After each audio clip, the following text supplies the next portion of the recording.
A caça às bruxas foi um marco terrível na história da humanidade. E antes que você aponte o dedo acusando a Igreja Católica e falando mal da Inquisição, saiba que esses dois eventos históricos são coisas completamente diferentes, tanto de natureza quanto de tempo e espaço.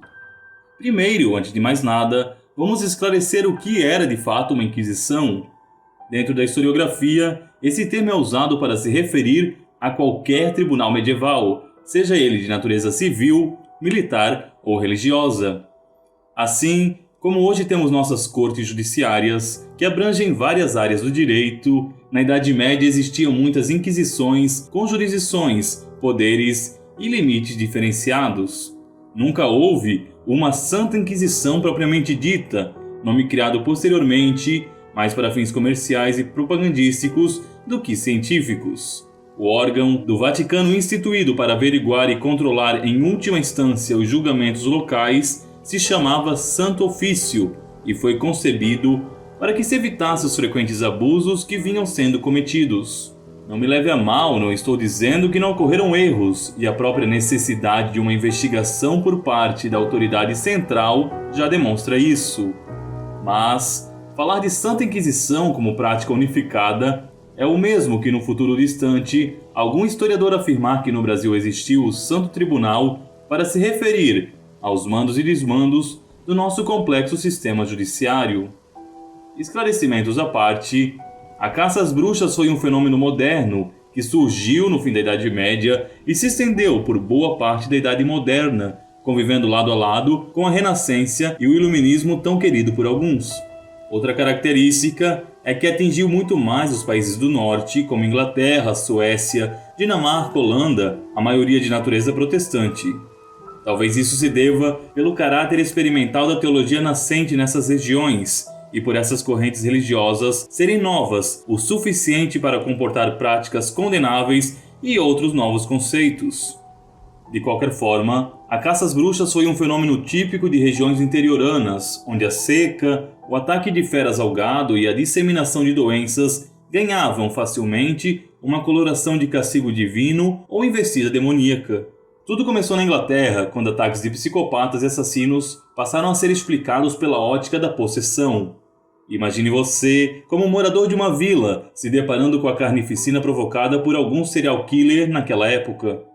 O campo da psicologia mal havia nascido, e para aquelas almas piedosas se tornava quase impossível explicar tamanho ódio e sede por sangue sem que se emoldurasse tudo isso numa ótica sobrenatural. Aos poucos, essa ideia foi amadurecendo juntamente com o conceito de bruxa e bruxo. Segundo ela, muitas pessoas venderiam suas almas ao diabo para que se pudesse adquirir bens materiais e uma vida próspera. Em troca disso, se tornariam veículos para a propagação do mal neste mundo. Nem sempre, no entanto, o termo bruxa e bruxo era o mais utilizado. Lobisomens, vampiros e outras feras também eram colocados na conta de pessoas que teriam se vendido ao tinhoso em troca de algum benefício terreno. Com isso, muitos manuais e guias foram se originando com o intuito de combater e perceber quem eram de fato as bruxas. O mais famoso desse livro, todos sabemos, é o Malleus Maleficarum, que trazia ainda métodos e tratamentos eficazes para que o mal fosse vencido. Ao contrário do que pretendem alguns, as autoridades centrais da Igreja jamais permitiram e autorizaram a obra, que chegou inclusive a ser banida. No entanto, não se dispunha então dos meios e métodos para controlar uma histeria desse tipo. Não foi na Europa que ocorreu a mais famosa caça às bruxas. Ela se deu em território americano, numa cidade de Massachusetts, e ficou marcada pelo despreparo evidente das autoridades em lidar com o caso. Você talvez tenha adivinhado, me refiro às famosas bruxas de Salem. O nome Salem é automaticamente associado na cultura popular com esse evento. Nos remete a uma aura de colonos americanos, em suas casas de madeira, desbravando o novo mundo enquanto enfrentam os perigos eminentes. Interessante notar que Salem é um outro nome para Jerusalém, a cidade santa da Bíblia e do cristianismo. Deveria ser um local abençoado e próspero, onde os valores cristãos pudessem assim florescer. Não foi o que ocorreu entre 1693 e 1694 nessa vila americana. Salem foi uma cidade colonizada por puritanos expulsos do Reino Unido. Os puritanos vinham da corrente calvinista e foram assim chamados por se opuserem às reformas da rainha Elizabeth I. Eles pretendiam eliminar todo vestígio de catolicismo de dentro da igreja inglesa, e por isso, puritanos, ou seja, puros. Buscavam uma vida simples, baseada no trabalho, e acreditavam piamente no conceito de destino, em contrapartida com a noção vigente de providência.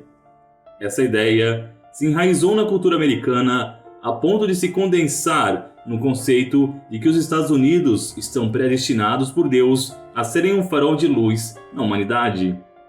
Naquela época, ao contrário, esse destino glorioso estava longe de se concretizar. Os Estados Unidos ainda não haviam nascido enquanto nação, e o governo britânico, detentor daquelas terras, enfrentava uma dura batalha contra a França pela posse dos territórios. O resultado foi a fome e a migração em massa de pessoas suspeitas. Para piorar, havia também os indígenas. Os nativos constantemente cercavam e ameaçavam o vilarejo, às vezes vestidos com roupas estranhas, às vezes realizando rituais xamânicos que logo passaram a ser associados com o demônio. A guerra, os índios e o afluxo de pessoas que circulavam pelas redondezas, tudo isso gerou aos poucos a ideia de que o inferno se levantava e rodeava o povoado de Salem. Competiria à cidade, no entanto, o dever de permanecer fiel ao seu destino e a Deus. O resto, isso seria providenciado. Por ser um local perigoso e frequentemente ameaçado, poucos de fato queriam cuidar do governo da cidade, que enfrentava frequentes trocas em suas lideranças. Competiu a Samuel Parris, ministro puritano do lugar, assumir o cargo de forma que ele passou a exercer tanto a liderança religiosa quanto o comando civil e defensivo. Assim, alguns historiadores sugerem que o caso de Salem tenha sido motivado por interesses e ambições de Samuel. Isso porque, veja você, os primeiros ataques de bruxas se iniciaram justamente com a filha e a sobrinha do reverendo. Seria muito fácil para um homem tão forte e privilegiado usar de sua influência e respeitabilidade para vingar-se de seus opositores. Há aqueles, no entanto, que apontam para fatores patogênicos como fungos ou até mesmo crises psíquicas, completamente aceitáveis se tomarmos em conta a péssima higiene do local e o medo constante que rondava as pessoas. Para esses historiadores, a perseguição sofrida pelos opositores do reverendo Samuel se justificam, na medida em que ele, se deparando com os fenômenos, só poderia atribuí-los àqueles que, no seu ponto de vista, queriam destruir sua missão religiosa.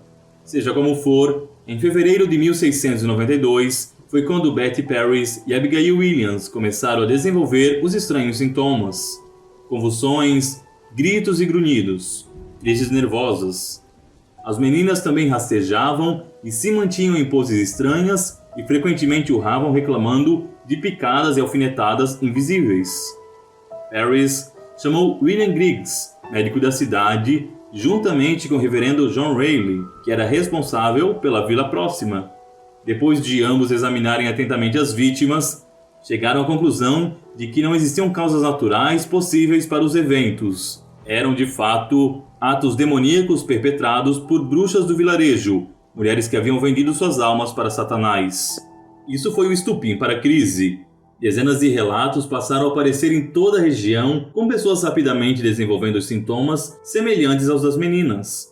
E se você se pergunta como as pessoas estranhas sabiam quais sintomas eram esses, é simples. Eles foram divulgados para ajudar a identificar possíveis ações do diabo. Betty e Abigail identificaram 3 mulheres de Salem como sendo responsáveis pelas bruxarias: Sarah Good, Sarah Osborne e Tituba. Sarah Good era uma mulher vista como promíscua, pobre e que raramente comparecia à igreja. Osborne, no entanto, era divorciada, algo escandaloso para os puritanos naquela época. E Tituba foi a empregada da família, uma indígena de origem caribenha que passou a ser associada com práticas como o voodoo. Das 3, a única que confessou os crimes foi Tituba. Ela ainda foi além, dizendo que muitas pessoas da igreja e até mesmo um ex-ministro estavam envolvidos.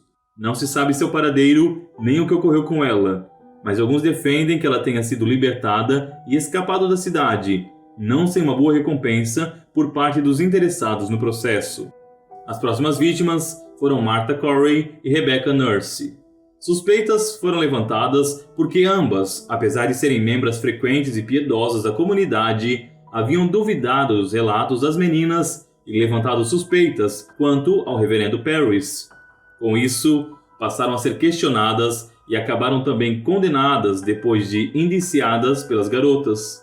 Se Martha e Rebecca poderiam ser bruxas, qualquer um também poderia.